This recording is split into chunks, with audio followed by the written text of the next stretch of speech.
Hello, hello. Welcome to English Extras. I'm Jean, your guide to making your English sound natural and authentic.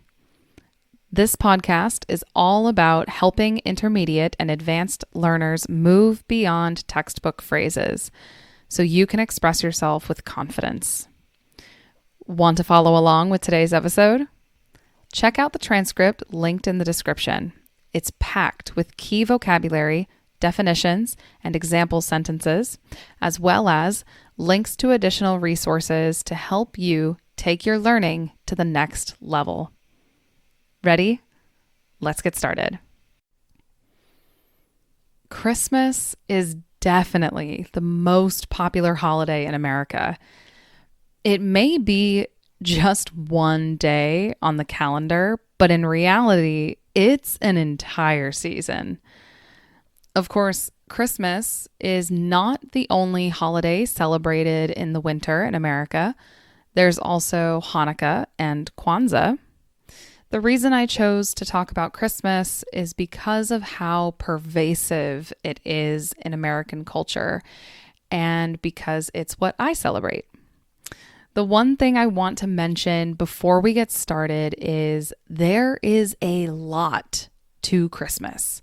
I won't be able to cover everything about it, which makes me a little sad because it's my favorite holiday. But if you have any specific questions, then please visit me on one of my social media platforms and ask any questions you have about Christmas. I'm always happy to talk about Christmas with you. Okay, so just like in the episodes about Halloween and Thanksgiving, I want to start with a bit of history. I'll be honest, I had to do some research. Other than the religious story of Christmas I learned as a kid growing up in a Christian household, I didn't know much or anything about where our modern Christmas traditions came from. Let's travel back to the early days of European settlement in America. Having a celebration during the winter was not a concept unique to Europeans.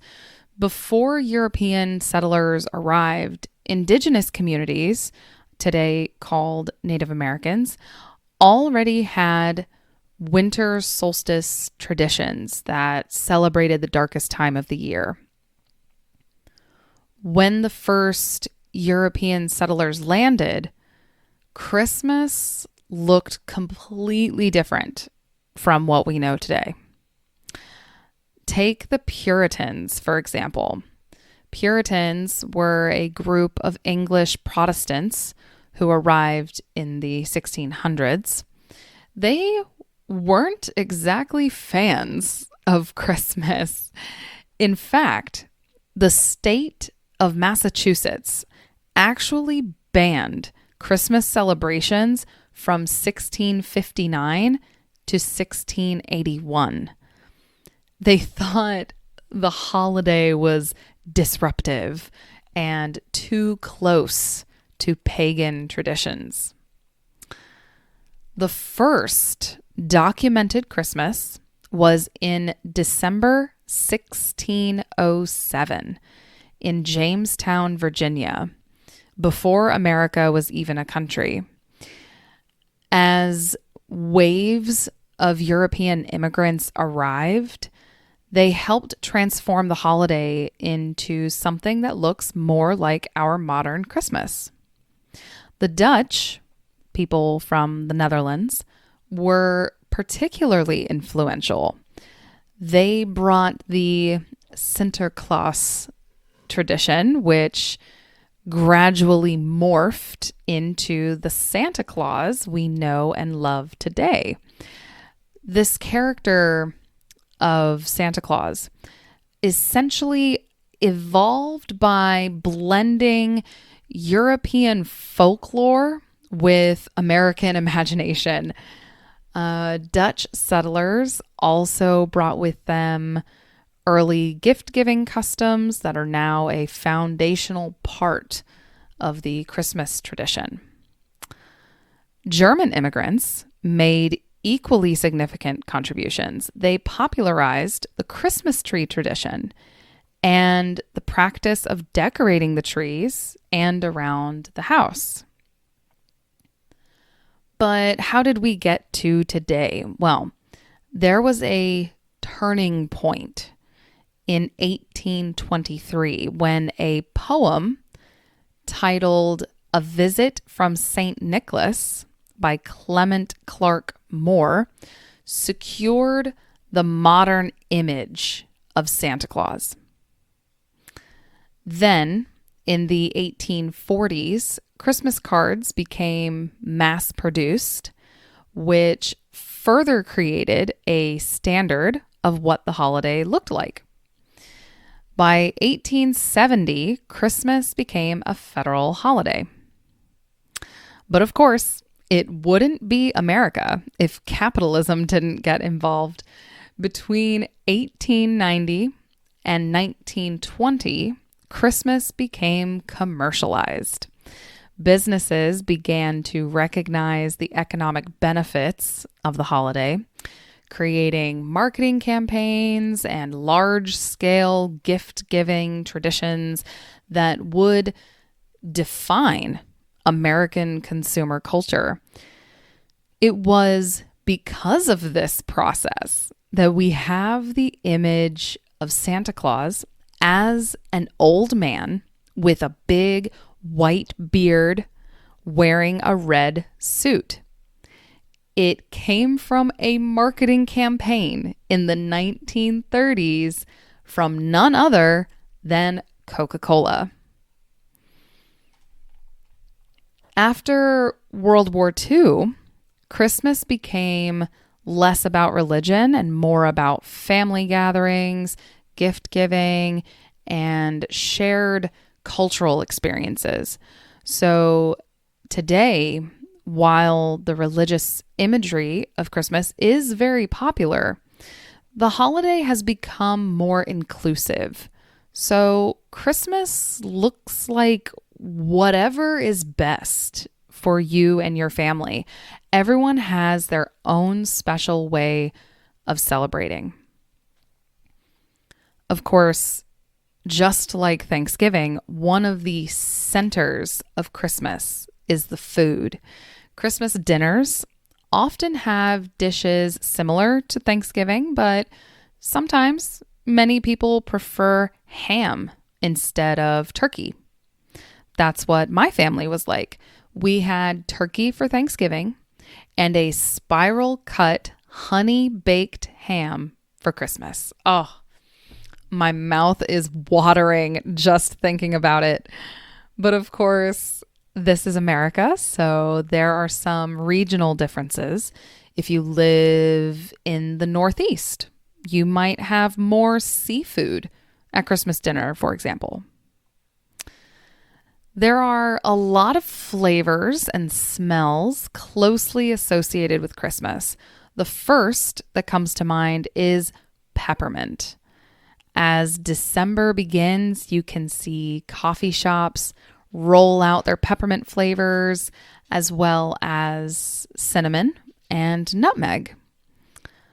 Hot chocolate, sometimes called hot cocoa, is a feature of Christmas. Many people like to make ginger snaps, a type of cookie, and some people even make gingerbread to make gingerbread houses. I'll link some pictures of gingerbread houses in the transcript of the show notes to this episode so you can see for yourself.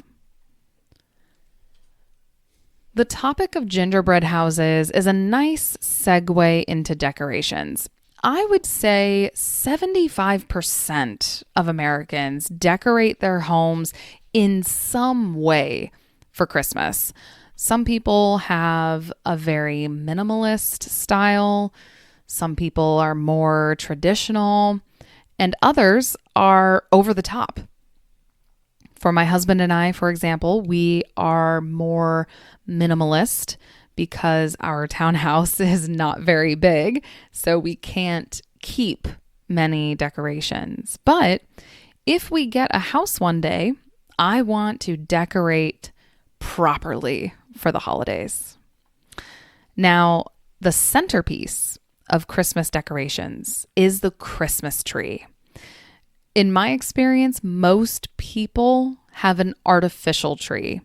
However, around Thanksgiving, I usually see big white tents appear by the side of major roads, full of real trees of all different types.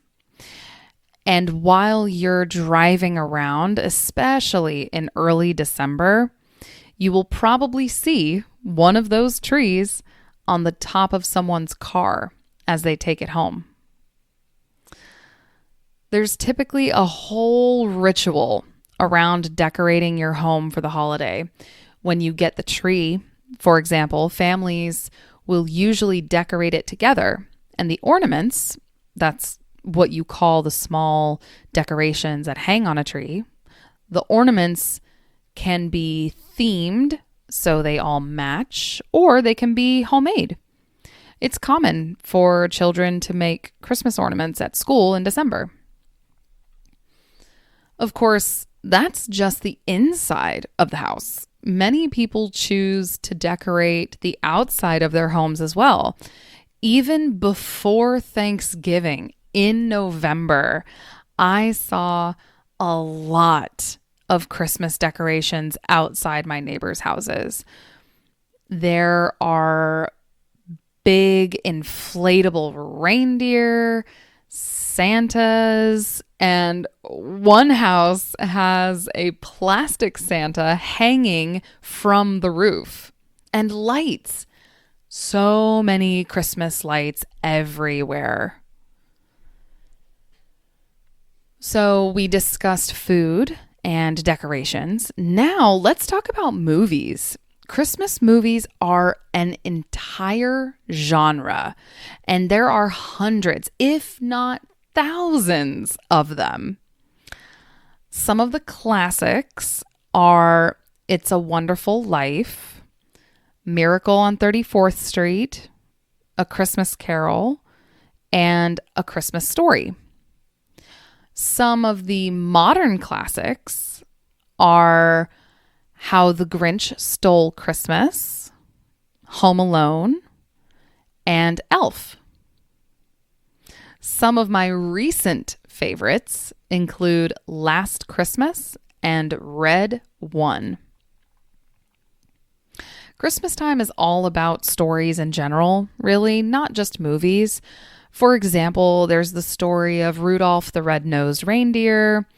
There's the story of The Night Before Christmas. Many people can tell you exactly what's in those stories because they're so popular and common. Speaking of popular and common, Christmas music. Oh my gosh, also an entire genre. You've very likely heard about Mariah Carey and her song, All I Want for Christmas Is You.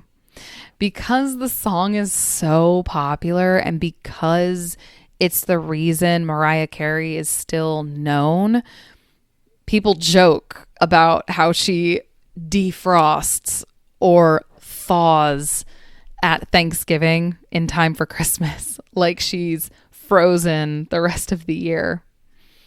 I love Christmas music, and I look forward to listening to my favorite songs every year. I like a mix of modern Christmas songs and older classics. I even like Christmas songs that are more religious, like The First Noel, even though I'm not religious, but simply because they are good music.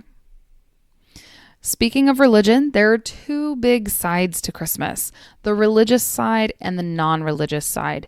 If you are a Christian, you likely celebrate both sides, the birth of Jesus Christ and the coming of Santa Claus.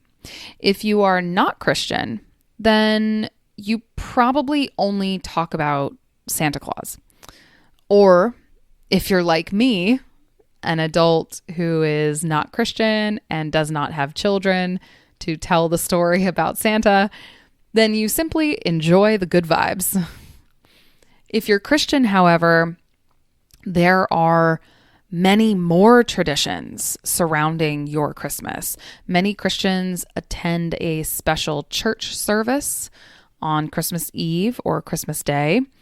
Usually during December, children will perform a nativity scene at their church, which is the story of Jesus Christ being born. But regardless of whether you are Christian or not, Christmas is a time focused on family, giving and receiving gifts, and being generous. Generosity is a characteristic of Christmas, actually. The Christmas season is sometimes called the season of giving. For example, every year I see on social media how someone left a huge tip for a server at a restaurant around Christmas time. In the spirit of Christmas and the season of giving, you can find the transcript for this episode for free in my shop. Just follow the link in the description. This episode releases on Christmas Eve, December 24th. So I wish you all a very Merry Christmas and a Happy New Year. If you don't celebrate Christmas, then happy holidays to you. Thank you so much for listening and supporting me. Thanks for listening. Until next time, bye.